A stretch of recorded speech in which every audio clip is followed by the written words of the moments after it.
So we'll go ahead with next topic, that is heating effect of electric current.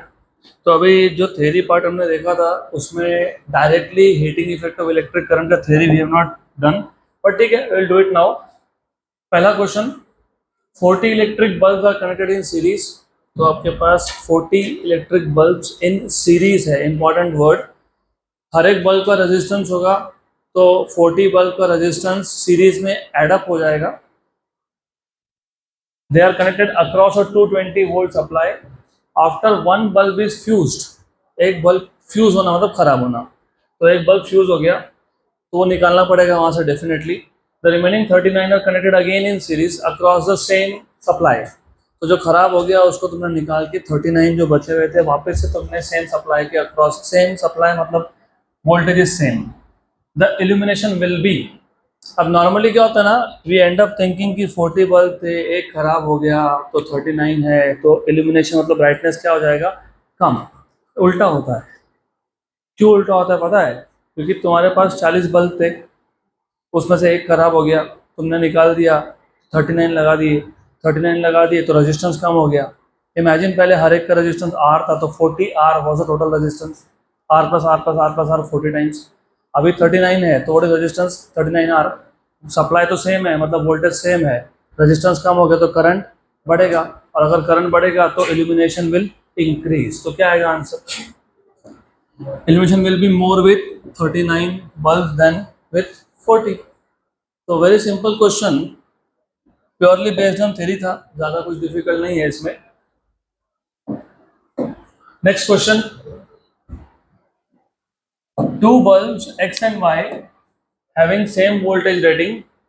तो x और y दोनों का voltage rating same है, power rating same नहीं है। Power rating में x 40 वैट है और y 60 वैट है, and of power rating 40 and 60 watt respectively are connected in series across a potential difference of 300 volt. तो ये दोनों बल्ब को तुमने 300 वोल्ट के सप्लाई के अक्रॉस लगा के रखा है।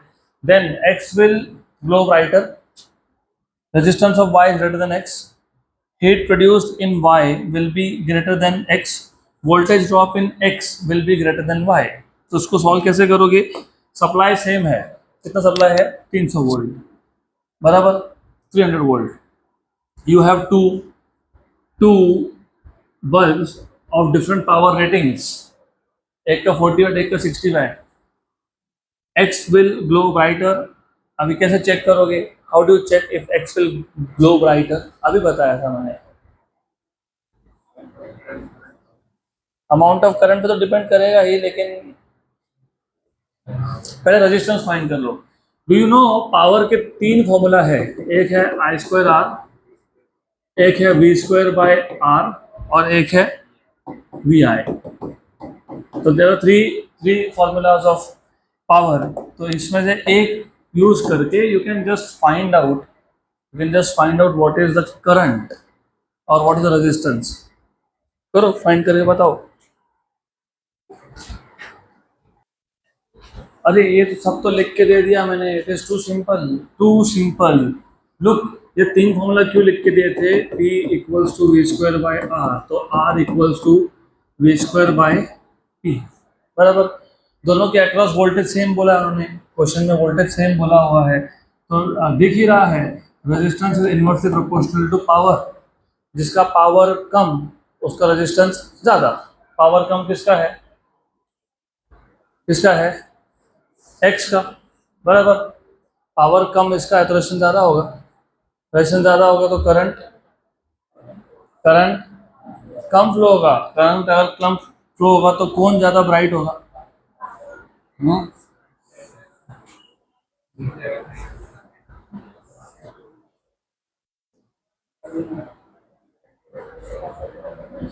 करंट ज़्यादा होगा, करंट कम होगा, करंट सेम होगा, सीरीज में है नहीं है।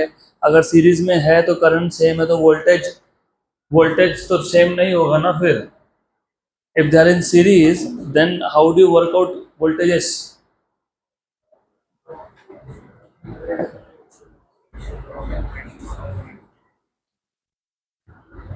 बहुत बेसिक लेवल का क्वेश्चन है, very very basic level question.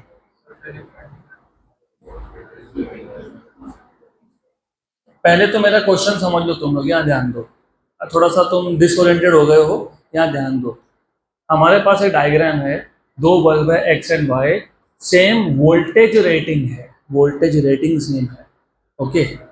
आगे क्या बोला है, एंड ऑफ पावर, एक का 40 वाट पावर है, एक का 60 वाट पावर है, respectively they are connected in series, ये सीरीज में कनेक्टेड है, across a potential difference of 300 volt, then x will glow brighter, resistance of y is greater than x, heat produced in y will be greater than x, voltage drop in x will be greater than y। तो ये दोनों series में है first of all, और 300 volt connect किया है, तो दोनों के अक्रॉस पोटेंशियल ड्रॉप सेम होगा कि नहीं होगा? नहीं होगा, okay. How do you know? Unless and until you know what is the resistance, how do you say कि नहीं होगा सेम? रेजिस्टेंस फाइंड करना पड़ेगा दोनों का। Good, then how about current, will the current be same? Current same है, yes, good, current same है क्योंकि सीरीज में है। तो बताओ मुझे what will be your approach of solving this question. 3 formula दे दिए मैंने आपको, what will you do?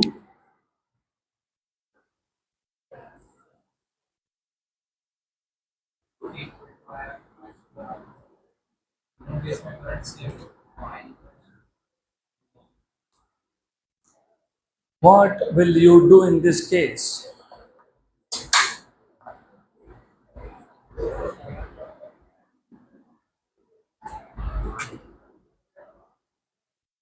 I am still expecting an answer from you. If I write down P equals to V square by R, तो R equals to V square by P, ठीक है। फिर अगर आप चाहो तो ऐसा बोल सकते हो, resistance of X is V square, what is V? 300 volt. 300 ले सकते हैं क्या? हाँ कि नहीं? 300 ले सकते हैं क्या? Will the voltage be same? No idea. What is the power rating of the first one? कितना power rating first one? 40। What about R Y? 300 by 60, 300 square by 60। अब रेजिस्टेंस का क्या है, किसका रेजिस्टेंस ज़्यादा किसका कम है? आर एक्स से ज़्यादा है, आर एक्स ज़्यादा है, आर वाई कम है, तो resistance in of Y is greater than X. ये ऑप्शन हो सकता है क्या? नहीं हो सकता है। चलो यहाँ तक तो आ गए। X will glow brighter, x brighter होगा क्या? नहीं, वो बताओ। नहीं, क्यों नहीं? रेजिस्टेंस, रेजिस्टेंस कम है, लेकिन पावर रेटिंग सेम नहीं है दोनों का। रेजिस्टेंस कम है वो ठीक है, बट पावर रेटिंग में तो सेम नहीं है ना। तो पावर रेटिंग कहाँ सेम है उसका? आपको सिर्फ सिर्फ ध्यान में एक ही चीज आ रही है कि resistance resistance resistance. What is resistance of this R X? 300 square मतलब कितना? 9 इंटू 10⁴ अपॉन 40 मतलब 4 इंटू 10, तो जो भी आएगा ये वैल्यू 9/4 इज 2.25, 2.25 होता है ना ये, हाँ होता है, इंटू 10⁻³ या आर एक्स हो गया। What will be R Y? What will be R Y? R Y कितना होगा? आर वाई कितना आएगा? R Y 9 into 10⁻⁴ upon 6 into 10 कितना आ गया? 3/2 मतलब 1.5।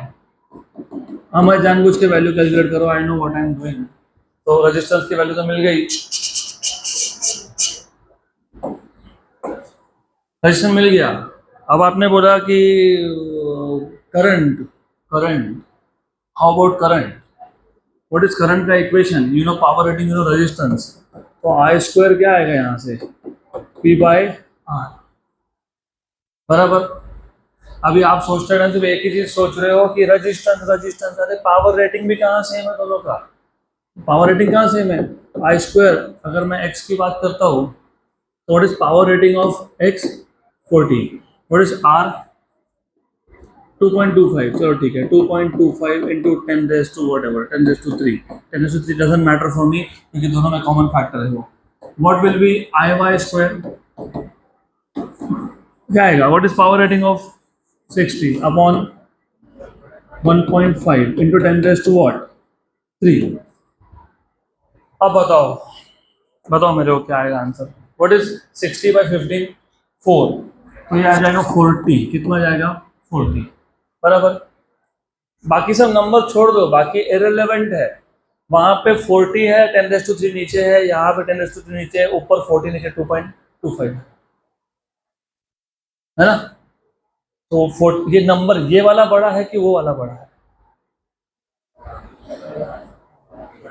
हाँ, तो current in Y is greater. Current in Y greater हो गया ना. तो अभी बताओ मेरे को ऑप्शन क्या है. करंट बढ़ेगा तो हीट बढ़ेगा. एग्जैक्टली. तो heat producing Y will be greater than. सही है. बराबर. श्योर नहीं तो बताओ फिर क्या करेक्ट है. Option A. क्यों ए? किसमें ज्यादा है? एक्स में. तो रेजिस्टेंस ज्यादा है तो ब्राइटर कैसे ग्लो हो गया? रेजिस्टेंस ज्यादा है तो करंट कम हुआ ना, तो ब्राइटर कैसे ग्लो हो गया? आई नो पीछे आंसर की ए दिया हुआ है, मुझे पता है. हाँ exactly, this is what you have to think. ये थर्मियोनिक बल्ब है, वही तो चीज है ना. That is what I was expecting. यहाँ पे थर्मियोनिक क्या होता है बता देता हूँ तुमको मैं. थर्मल भी बोल सकते हो. जहाँ पे रेजिस्टेंस जितना ज़्यादा होगा उतना ज़्यादा हीट प्रोड्यूस होगा. जितना ज़्यादा हीट प्रोड्यूस होगा उतना ही ज़्यादा लाइट प्रोड्यूस होगा. इसके लिए रेजिस्टेंस अगर x में ज़्यादा है तो ज़्यादा हीट प्रोड्यूस हुआ. And that is why x will glow brighter. ये बल्ब है, ये लाइट इमिटिंग डायोड नहीं है. ये this is not a tube light और लाइट इमिटिंग डायोड. तो आपके घर में जो वो बल्ब आता था ना, कौन सा, येलो कलर का टंगस्टन फिलामेंट, तो जितना ज़्यादा रेजिस्टेंस होगा ना उतना ज़्यादा हीटिंग होगा और वहाँ पे लाइट प्रोड्यूस होता है due to heat. That is what I was expecting. तो that is the real reason of option A. तो रेजिस्टेंस ज़्यादा है, इसके लिए हीट ज़्यादा प्रोड्यूस हुआ, इसके लिए लाइट ज़्यादा प्रोड्यूस हुआ. तो x will glow brighter. Good हो गया. डन.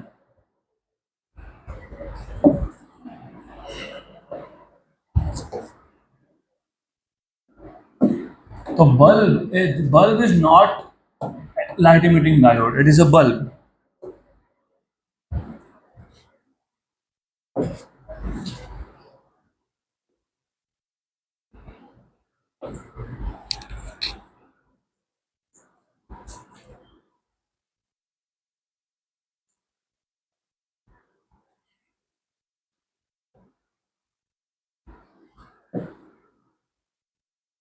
और अगर आपने कभी नोटिस किया होगा, अभी तो शायद बहुत कम लोग यूज करते हैं, नोटिस कभी किया होगा, वो bulb when U turn it on बहुत जल्दी गर्म हो जाता है.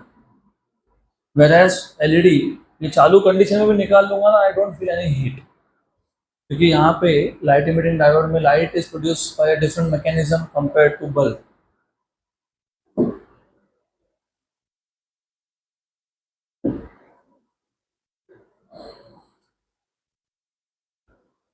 चलो अगला क्वेश्चन.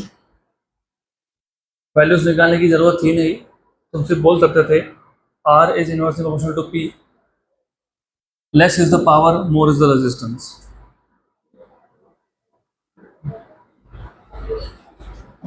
ये सिंपल है. If current in an electric bulb changes by 1% then the power will change by. Current अगर 1% से चेंज हो रहा है करंट, तो पावर कितने से चेंज होगा? करंट का चेंज बोला है, वोल्टेज का कुछ नहीं बताया. तो you should be using P equals to I square R because you don't know what is voltage. Then you need to remember 11 का पहला chapter. If you remember, you know delta P by P percentage करोगे तो into 100 equals to 2 delta I by I into 100. Resistance change नहीं बोला है तो resistance constant हो गया. कांस्टेंट हम लिखते नहीं, ये 1% है. तो ये टोटल कितना हो गया 2%, तो 2% ऑफ चेंज, तो 2% चेंज हुआ, option number B.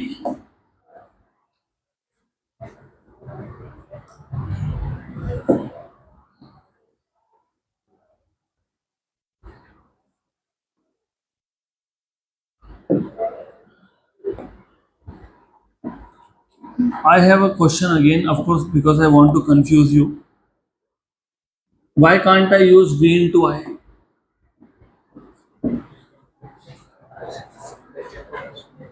Voltage, voltage का इंफॉर्मेशन नहीं तो रेजिस्टेंस का भी तो नहीं है ना। तुमने रेजिस्टेंस को कांस्टेंट मान लिया, तुम P इक्वल्स टू वी आई लिखते,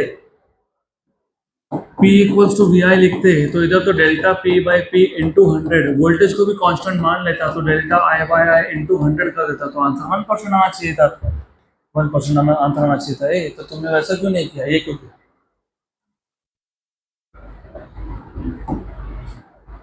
क्वेश्चन समझ में आया ना?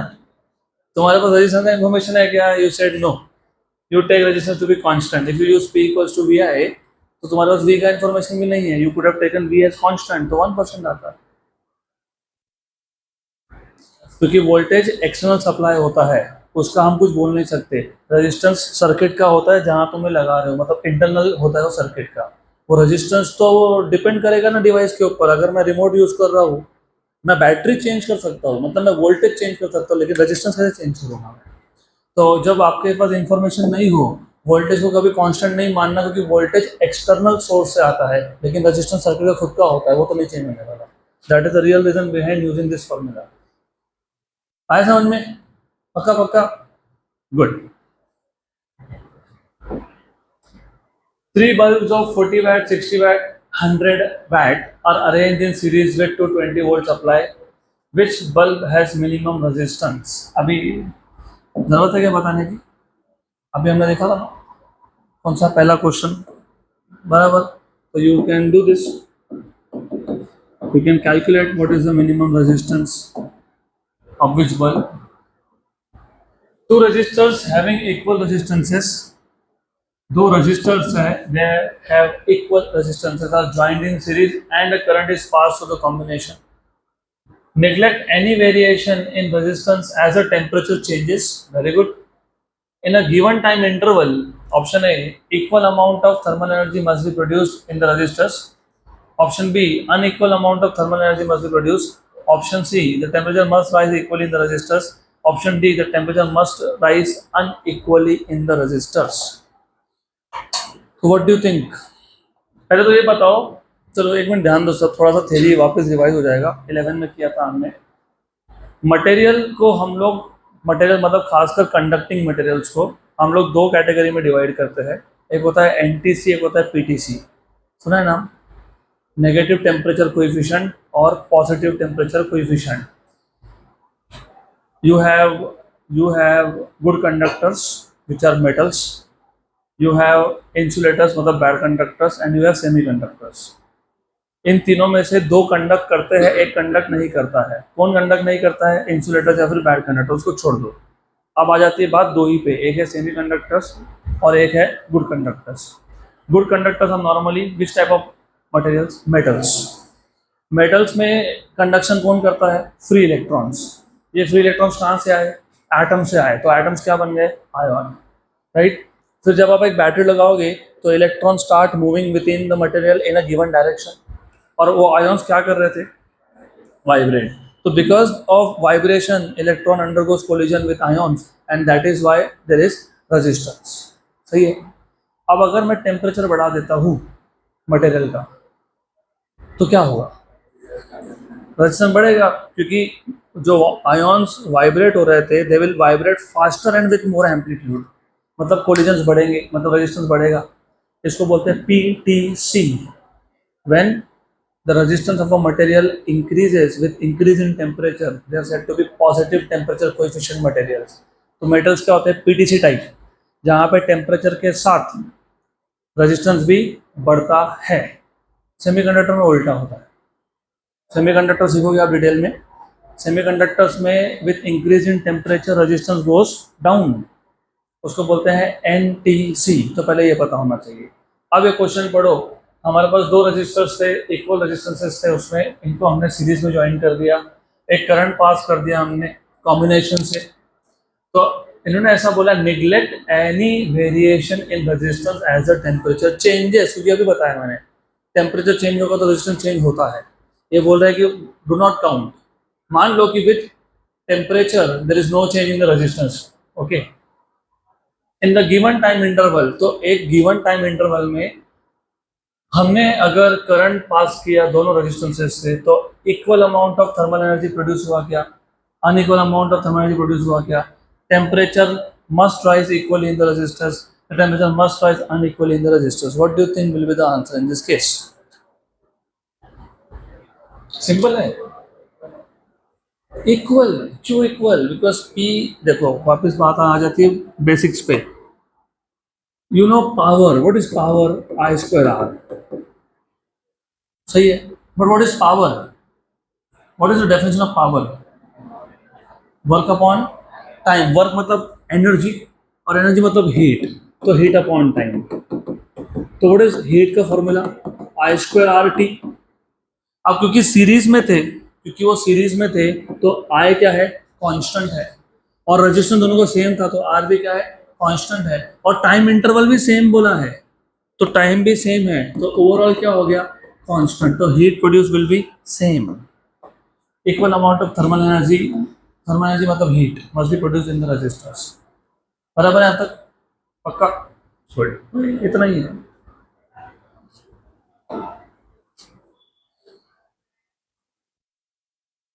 और अगर ऐसा बोला होता कि with temperature resistance also changes, तो क्या करते हैं,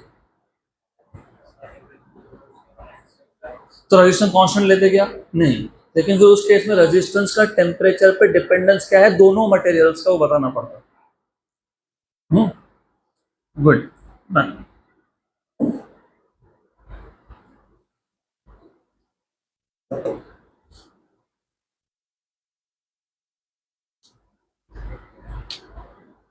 चलो मैं थोड़ा और कॉम्प्लिकेट करता हूँ, क्वेश्चन सॉल्व हो गया हमारा। लेट अस से जो पहला रेजिस्टेंस था it goes as e raise to R e raise to 2t, where T is time in seconds. दूसरा है R2 equals to R e raise to 3t, where again T is time in seconds. अब बताओ किसमें ज़्यादा energy heat produce होगा,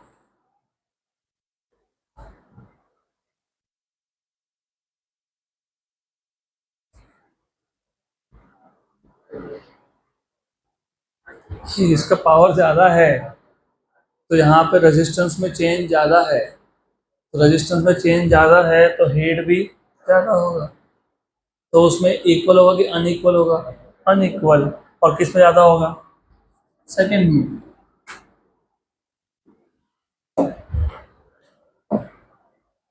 pick out the wrong statement, अभी ये pick out आप कर लो, सिंपल क्वेश्चन है, you have to do this as an assignment. This I will help you out. A piece of fuse wire melts when a current of 15 ampere flows through it. तो fuse wire का एक piece है भाई, चलो how many of you have seen this fuse wire, बस, done, okay. अभी तो वो एमसीबी लगाते हैं ना, वोल्टेज फ्लक्चुएशन की वजह से वो ट्रिप हो जाता है, अपने आप ही बंद हो जाता है, पहले नहीं था वो। तो वहाँ पे फ्यूज होता था, फ्यूज, अगर वोल्टेज बढ़ा तो करंट बढ़ा तो टेम्परेचर की वजह से मेल्ट हो गया और आपका इलेक्ट्रिसिटी बत्ती गुल हो गई घर की। फिर उस केस में ढूंढने की ज़रूरत नहीं थी, सबसे पहला फ्यूज़ चेक करना पड़ता था, क्योंकि फ्यूज़ मतलब बेसिकली क्या होता है, एक वायर होता है जो इलेक्ट्रिकल कॉन्टैक्ट के लिए काम में आता है। तो it is very simple thing, एक टर्मिनल से दूसरे टर्मिनल के बीच में ऐसा वायर था, बस, दैट इज़ फ्यूज़ वायर। मैं दिखाता हूँ क्लास के बाद, यहाँ पे पड़ा होगा मेरे पास, वेरी स्मॉल डिवाइस, इसमें भी यूज़ करते हो आप, एक्सटेंशन बोर्ड्स में भी होता है फ्यूज़ वायर। गुड। तो जैसे ही वायर मेल्ट हुआ, सर्किट ब्रेक हो गया, सर्किट ब्रेक हो गया तो गया। तो क्या बोला है इन्होंने, a piece of fuse wire melts when a current of 15 ampere flows through it, with this current if it dissipates 22.5 watt, the resistance of the fuse wire is, अरे वेरी डिफिकल्ट क्वेश्चन। पावर की value दी है 22.5, current दिया हुआ है, right, और क्या पूछा है, resistance. R equals to P by I square. What is P? 22.5. How much is I? 15. What is 15 का square? 225. That is 1 by 10, which is equals to 0.1. खत्म। 0.1, option number D.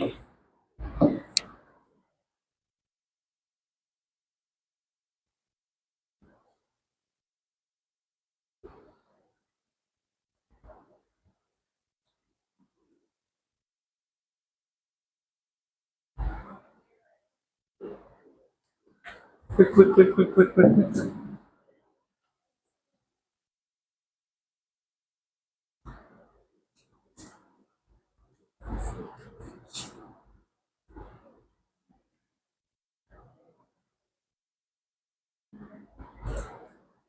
अगला क्वेश्चन,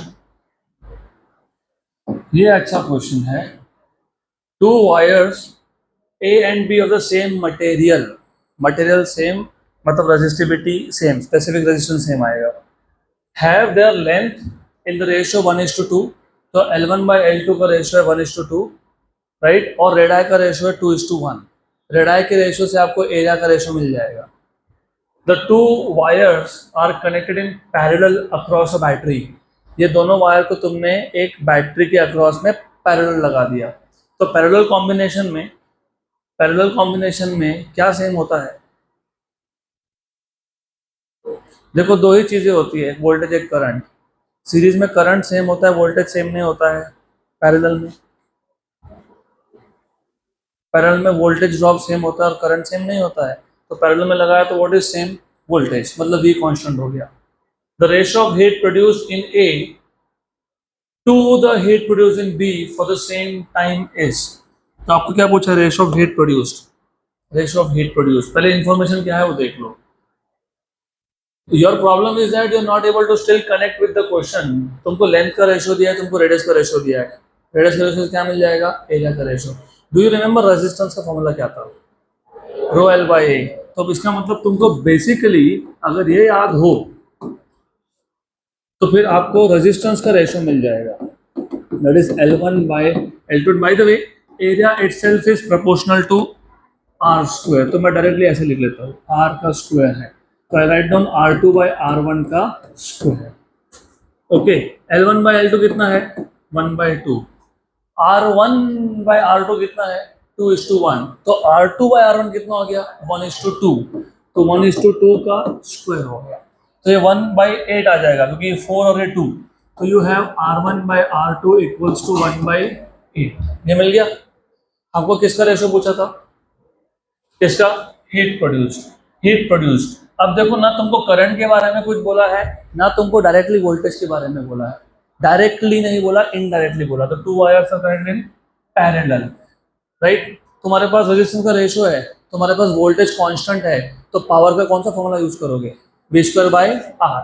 तो power is equals to V² by R। Wait, by the way तुमको power नहीं पूछा, तुमको पूछा heat. अभी बोला था what is power, heat upon time. तो you have heat equals to V² by R into T।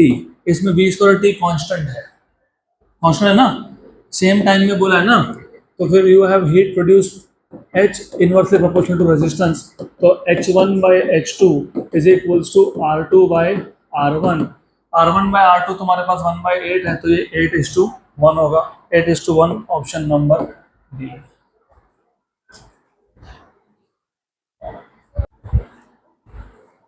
Next question.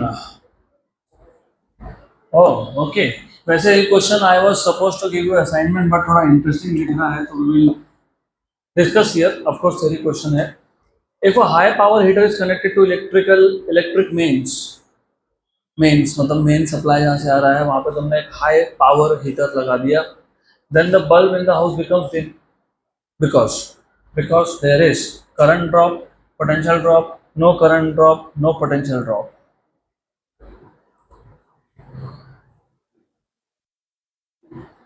चलो एक बात बताओ, थोड़ा आंसर तुम खुद ही दे दोगे। मेरे पास एक सिंगल इंस्ट्रूमेंट है, उसका रेजिस्टेंस है, और मैंने पूरा का पूरा वोल्टेज उस सिंगल इंस्ट्रूमेंट को दे दिया, तो सप्लाई पूरा का पूरा कौन यूज़ कर रहा है? Single instrument. ठीक है, फिर मैंने दूसरा रजिस्टर लगा दिया सीरीज में। अब जो सप्लाई था उसका पोटेंशियल कौन कौन यूज़ कर रहा है? दोनों मिलकर। तो अभी पूरा का पूरा एक के पास जा रहा है क्या? नहीं। तीसरा लगा दिया तो और कम हो जाएगा, चौथा लगा दिया तो मतलब जैसे जैसे तुम सीरीज में रेजिस्टेंस लगाते जा रहे हो, हर एक के अक्रॉस पोटेंशियल क्या हो रहा है? ड्रॉप भी। क्योंकि तुम अगर डायरेक्टली एक हीटर को एसी मेंस इलेक्ट्रिक मेंस में लगा रहे हो तो आपको तो पहले ये पता होना चाहिए तुम्हारे जो घर में जितने भी तुम अप्लायंसेस यूज कर रहे हो या सप्लाई है या बल्ब है, ये सीरीज में है कि पैरेलल में है? पैरेलल में, सीरीज में है। कैसा है? पैरेलल में होते हैं कि सीरीज में होते हैं?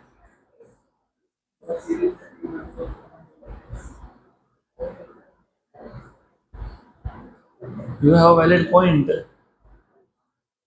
Are they in parallel or are they in series? They are in parallel क्योंकि यहाँ पे भी 230 वोल्ट का सप्लाई आ रहा है, वहाँ पे भी 230 वोल्ट ही आ रहा है, और पीछे भी 230 वोल्ट आ रहा है, वहाँ भी 230 वोल्ट आ रहा है। इसलिए क्या बोला उन्होंने? इलेक्ट्रिक मेंस में कनेक्ट किया, डायरेक्टली जहाँ से सप्लाई आएगा वहाँ पे लगाया। तो वो वाला और जो घर में सप्लाई आ रहा है वो they are in series now. घर में जितने भी कनेक्शन होते हैं they are in parallel basically.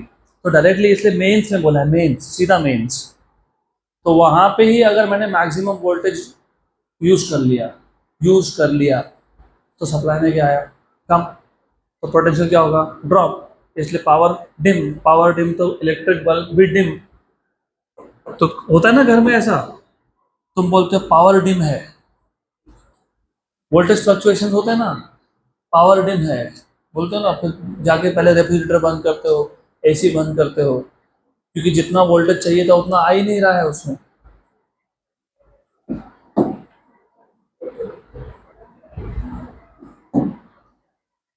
If three bulbs 60, 100 and 200 watt are connected in parallel, then 200 watt bulb will glow more, 60 watt bulb will glow more, 100 watt will glow more, all the bulb will glow equally. बता दो answer इसका। Simple है क्या? 200, yes. What is same in parallel? Voltage. तो कौन सा formula लगाया? Which formula do you use here? I square R, V square by R। पक्का? पक्का? Sure?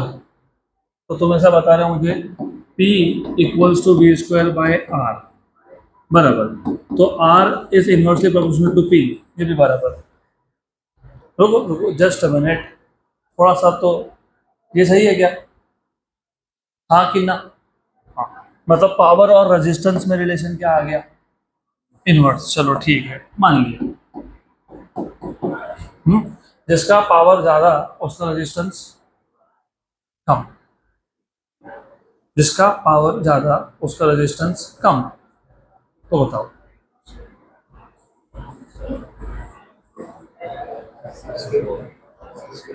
60 watt, 60 watt man, you know, ये the reason behind giving you time to think about this question was the same। हाँ ये अलग question है, is not the same exactly, not exactly the same, और ये मोर और लेस सिमिलर टाइप का question है।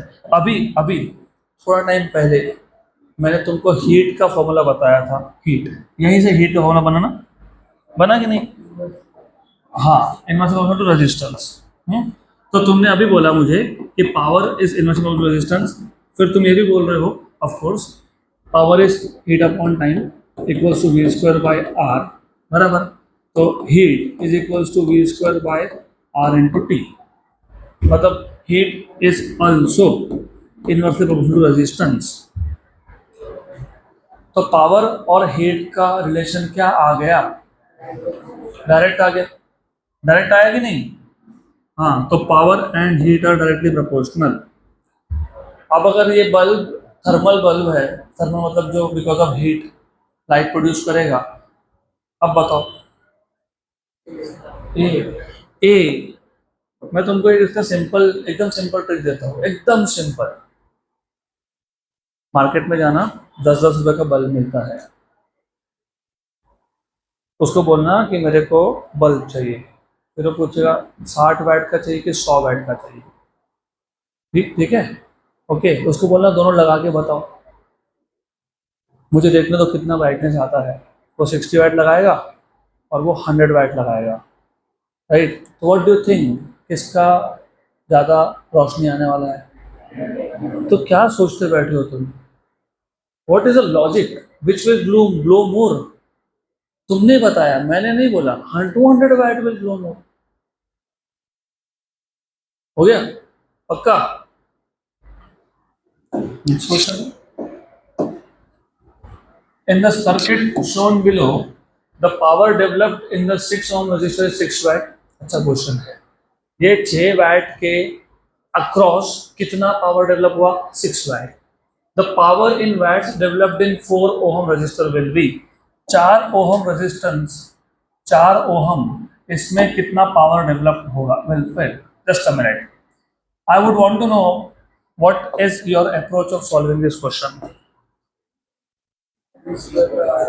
P is equal to R। चलो ठीक है, रेजिस्टेंस दिया है, इसको मैं काम करता हूँ, सही है, वैसा ही है, करेक्ट है।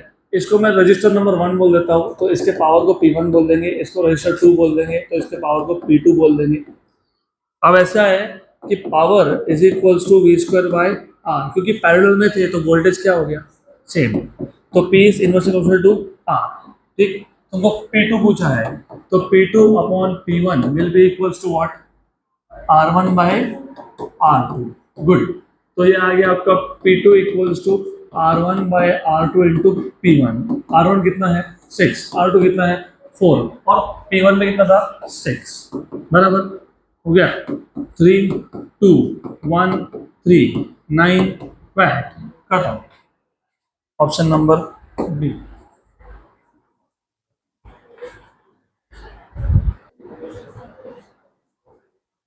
Next question.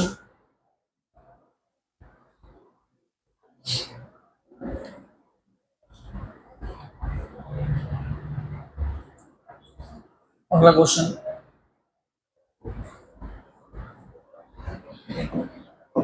If two electric bulbs have 40 and 60 watt ratings at 220 volt, then the ratio of the resistances will be, this is a joke, अभी तो देखा, इनवर्स रिलेशन है।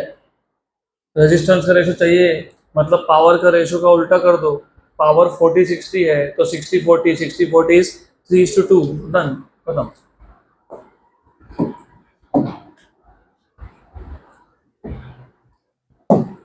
An electric bulb rated 220 volt 100 watt is connected in series with another bulb rated 220 volt 60 watt.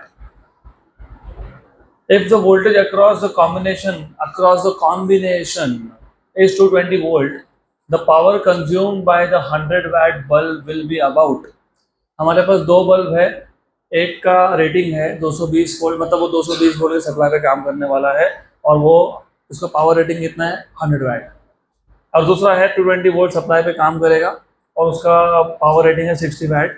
अगर हमने if the voltage across the combination, दोनों की combination के across 220 volt का सप्लाई है, तो 100 वाट ने कितना कितना पावर कंज्यूम किया? बताओ।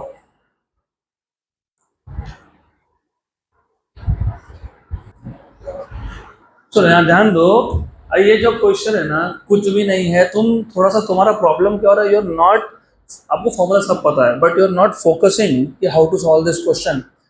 हमारे पास दो बल्ब थे, फिलहाल के लिए ये वोल्टेज वैट छोड़ दो। दो बल्ब थे, किसमें थे? सीरीज में थे। सीरीज में थे तो दोनों का रेजिस्टेंस ऐड होके इक्विवेलेंट बनेगा। Keep this in your mind. और जब तुम करंट कैलकुलेट करोगे तो दोनों का 220 वोल्ट का सप्लाई है, तो V equals to I R, I equals to V by R. तो V इज 220 और R is the equivalent resistance of the circuit which is R1 plus R2। आपको पूछा है if the voltage across the combination is 220 volt, the power consume by 100 watt, power consume, power P equals to I square R. कौन सा bulb? 100 VAT, उसको मैं bulb number 1 बोल देता हूँ, तो यहाँ पे लिखूंगा R1। बराबर, करेक्ट, गुड। अब आप बोलोगे फिर हम लोगों ने ये क्यों नहीं यूज किया?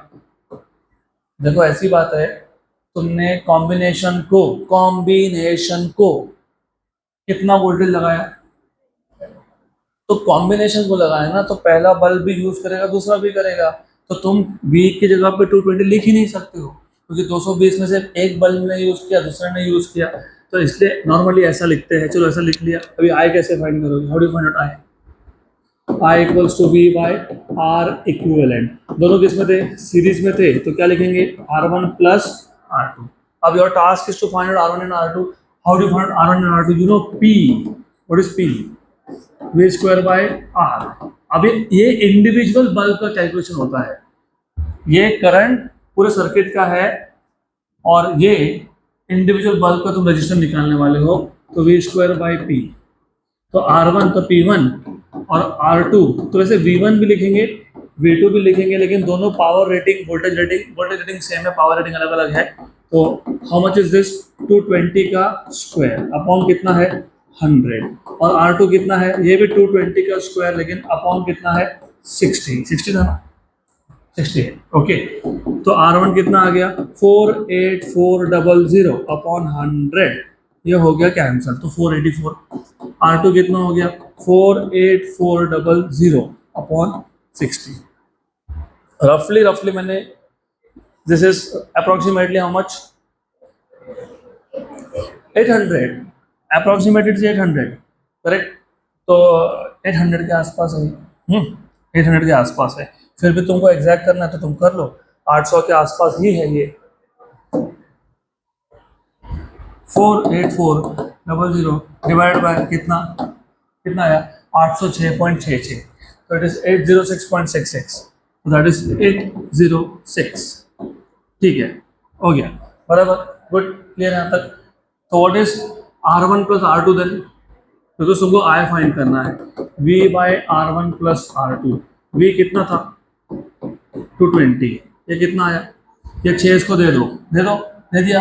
490 एंड 800, 1390, फिर 1290, इसको 1300 मान लो, सॉल्व कर लो। अप्रोक्सीमेटली कितना हो गया? 1/6, अप्रोक्सीमेटली 1/6, क्योंकि अभी बताया मैंने 22 1s are 22 6s 132, रफली it is 1/6 ampere of current. ये हो गया I। फिर तुमको चाहिए था, क्या चाहिए था? P। क्या चाहिए तुमको? P, power consume. आप बोलोगे I1 क्यों नहीं लिखा? अरे सीरीज में करंट सेम होता है, P1 equals to I square R1। What is I square? 1/36। What is R1? 484। तो ये हो गया तुम्हारा approximately 14 watt, 14 VAT.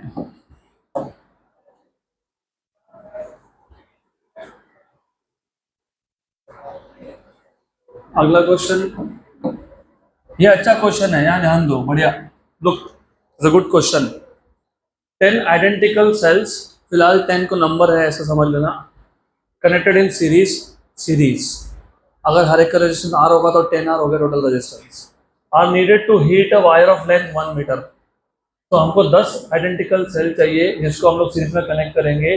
We will heat, current pass करोगे, रेजिस्टेंस कैसे हीट होगा, और वो जो वायर है उसका लेंथ कितना है? 1 मीटर, और रेडियस कितना है? ये रेडियस है, रेजिस्टेंस नहीं, ये रेडियस है R, राइट। तो जो वायर था उसका लेंथ है 1 मीटर, रेडियस कितना है? R। हमने उसको हीट किया, कितने डिग्री से हीट किया? 10 degree. In how much time? T। So 10 identical cells connected in series are needed to heat a wire of length 1 meter and radius R by 10 degrees Celsius in time T. Right? How many cells will be required to heat the wire of length 2 meter? Length double हो गया, of the same radius by the same temperature in time T.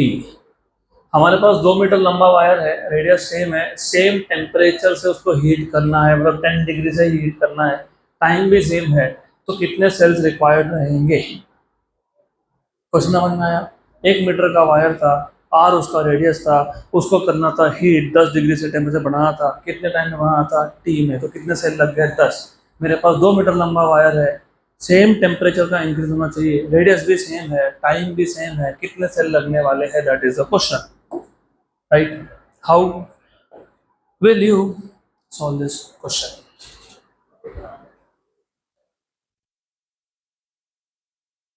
भूल गए ना, thermal properties of matter नाम का chapter था 11th में, you know, heat is M S delta T.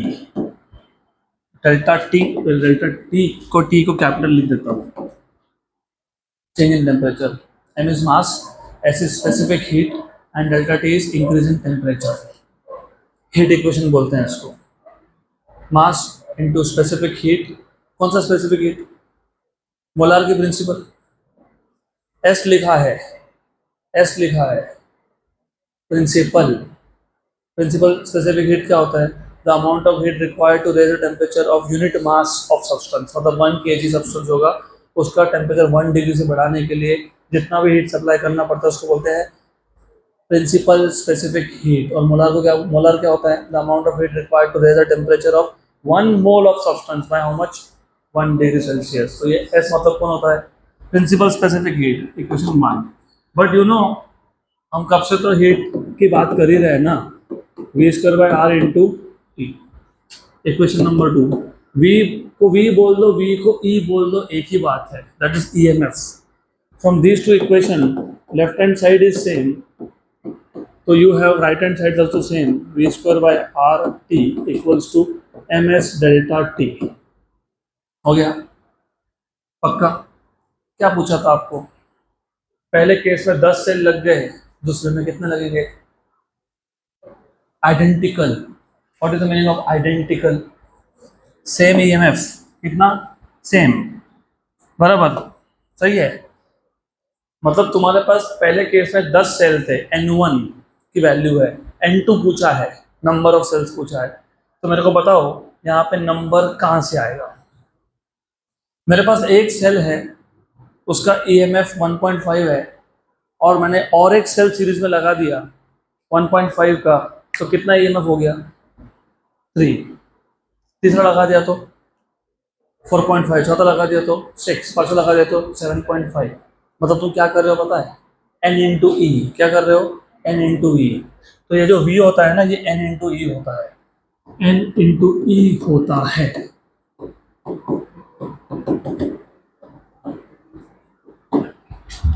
बराबर, यहाँ तक क्लियर?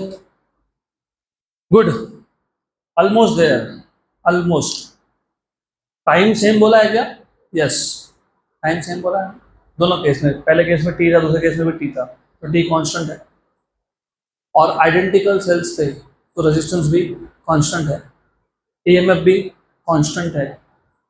कहीं भी नहीं बोला कि मटेरियल चेंज किया तो स्पेसिफिक हीट भी सेम है और डेल्टा टी भी सेम है ना? क्या सेम नहीं है?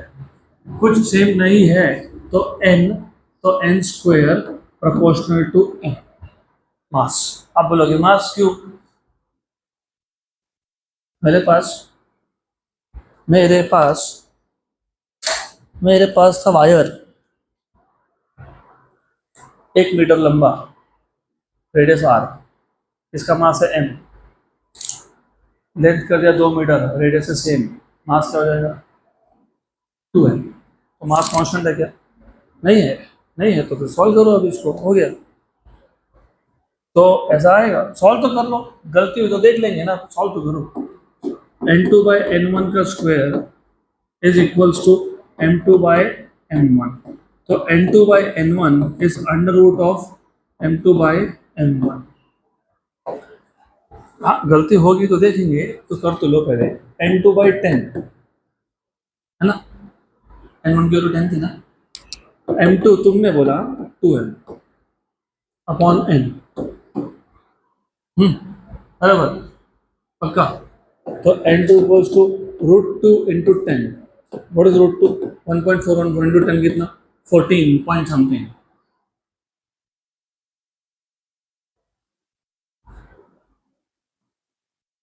आंसर तो है ही नहीं, और वैसे भी सेल फ्रैक्शनल तो हो ही नहीं सकता ना, मेरे पास 4.5 मतलब 14.5 सेल्स है, ऐसा हो सकता है? 3.5 सेल, 4.5 सेल, 5.5 सेल नहीं हो सकता ना, इंटीजर ही होगा, तो सही नहीं है। मैंने इसलिए बोला पहले ट्राई करो, गलती कहाँ हुई अब ढूंढो। I know where is what is wrong here. हाँ,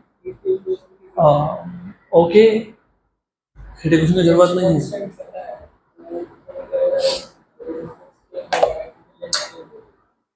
रेजिस्टेंस चेंज होगा कि लेंथ, वेरी गुड। हम रेजिस्टेंस क्या लिया यहाँ पे? Constant. Do you remember resistance is proportional to length? Resistance is proportional to length. तो आर की जगह पे मैं लिखूंगा rho L by A, where A is area, T equals to M H delta T. अब एन स्क्वायर अपॉन एल, बाकी सब constant मान लिया, इज प्रोपोर्शनल टू एल। रुको अभी भी देखते हैं ना आता है कि रुको, will see. N square is proportional to M into L, तो भाई नहीं हो गया। तो n is proportional to root of M L, तो n2 by n1 equals to under root of m2 by m1 l2 by l1। देखते हैं, n1 की वैल्यू 10 थी, ये 2m है एज यू सेड, ये m है, लेंथ भी डबल है ना, 2 मीटर, पहले कितना था 1 मीटर, अभी क्या हो गया n2 by 10 equals to root of 4। What is root of 4? 2, तो कितना आ गया 20। ओके,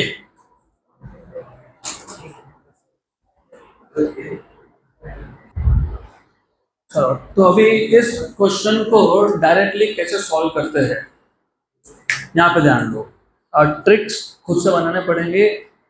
हमारे पास पहले 10 सेल थे, टेम्परेचर तुमने सेम अमाउंट से चेंज किया केस 1 केस 2 में, रेडियस तुमने सेम रखा है ना, बराबर। सिर्फ तुमने क्या चेंज किया, वायर का लेंथ कितना कर दिया, डबल। कितना कर दिया, डबल। नंबर ऑफ सेल्स कितने हो गए, डबल। लेकिन कंडीशनल है, लेंथ तुम क्या कर रहे हो, डबल, और लेंथ डबल करने से मास भी क्या हो गया, डबल, बट रेडियस क्या था, सेम, बराबर। क्योंकि देखो ये प्रोडक्ट है m into L, length double तो मास डबल। मेरे पास 1 मीटर वायर था, उसका मास 1 kg था, 2 मीटर का 2 kg होगा, 3 मीटर का 3 kg होगा, बराबर। अगर मैंने ट्रिपल किया होता तो लेंथ ट्रिपल कर जाता तो 30, क्यों 30? लेंथ 3l हो गया, मास भी 3m हो गया, 3 इंटू 3 9, उसका रूट कितना होता है, राइट? तो कितने सेल लगेंगे, 30। लेंथ क्वाड्रपल कर दिया, 4 टाइम्स कर दिया, 40। बट कंडीशन ये है कि बाकी सारे पैरामीटर्स कांस्टेंट है। बाकी पैरामीटर मतलब टाइम इक्वल है, चेंज इन टेम्परेचर जो है दोनों केस में सेम है, radius of the wire is same, you are just changing the length, that is how you make tricks by yourself. तो जब ऐसे क्वेश्चन आए, अगर तुमने देख लिया रेडियस कांस्टेंट है, तुमने देख लिया टेम्परेचर, चेंज इन टेम्परेचर भी सेम है, तुमने देख लिया टाइम भी सेम है, राइट, करेक्ट, सिर्फ लेंथ का 1 मीटर का 2 मीटर कर दिया, तो 10 या 20 सेल लगेंगे। हो गया, कुछ नहीं करना पड़ेगा, ये डायरेक्ट आंसर। गुड। तो just to check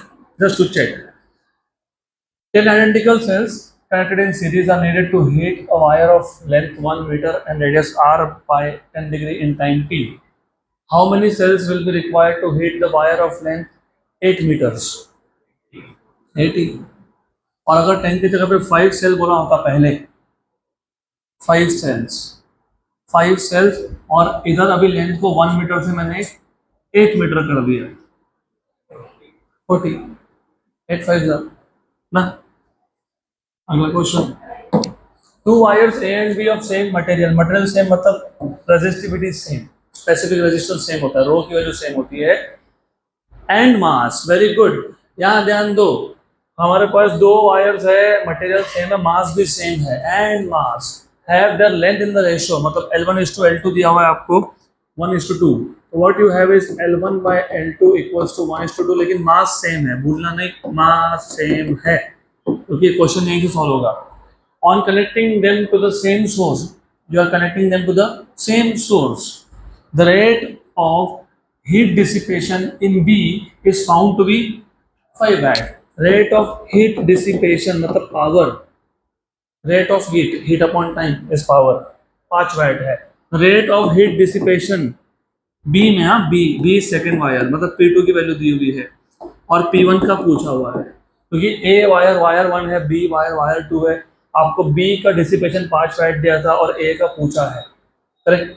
on connecting them to the same source, what do understand by this? Potential difference is same, voltage is same. क्योंकि कभी कभी क्या होता है ना, ऐसा बोला होता है कि on connecting them to the same source, हम लोग ऐसा इमेजिन कर लेते हैं कि सीरीज में है. सीरीज में नहीं है, वो 1 on 1, पहले एक लगाया फिर दूसरा लगाया. क्योंकि सीरीज में लगाओगे तो वोल्टेज सेम कैसे आएगा, फिर वोल्टेज अलग अलग होगा ना. तो सीरीज में नहीं है, अलग अलग से है. कैसा है? अलग अलग से. तो वोल्टेज भी सेम हो गया, तो वोल्टेज कांस्टेंट हो गया. अब ये सब दिमाग में रखो. क्या पूछा है? बराबर, करेक्ट, गुड. तो what do you think, how will you solve this question? Very good. लेकिन at the first instance I want to know which formula do you plan to apply? V square by R, क्योंकि voltage constant है. तो P equals to V square by R. तो P is inversely proportional to R, but do you remember R is proportional to length by A. Correct. Length का ratio तो तुम्हारे पास है ही ना, किसका रेशियो नहीं है? एरिया. फिर ये दिया हुआ है ना तुमको, m1 equals to m2. What is mass? Volume into density. हाँ कि नहीं? अरे वॉल्यूम इनटू डेंसिटी होता है ना, mass is volume into density, बराबर कि नहीं? Density is mass upon volume. Yes, density is mass upon volume, but when I say mass is volume into density, सोचते हो. और मटेरियल सेम है क्या? मटेरियल सेम है क्या? तो डेंसिटी भी सेम है. What is volume of a wire? Cylindrical shape होता है ना, तो area into length. A1 L1 equals to A2 L2. तो तुमको यहाँ से A1 बाई A2 का रेशियो मिल गया. क्या मिल गया? L2 बाई L1, बराबर. यहाँ से if you write down P2 by P1, P2 by P1 या P1 by P2, because you wanted to find out P1, तुमको P2 दिया हुआ है और P1 पूछा है. तो P1 by P2 equals to क्या लिखेंगे? A1 बाई A2 और L2 बाई L1. लेकिन A1 बाई A2 खुद क्या है? L2 by L1. तो फिर सेम पावर आ गया ना. P1 by P2 equals to A1 by A2, that is L2 by L1 into L2 by L1. तो स्क्वायर हुआ कि नहीं? स्क्वायर हो गया. तो सेम पावर नहीं आएगा वो, it is L2 by L1 का square. What is L2 by L1? 4. तो 2 का स्क्वायर आ जाएगा, दैट इज 4. तो P1 इक्वल्स टू 4 times of 5, that is 20 watt. 20. Option number C.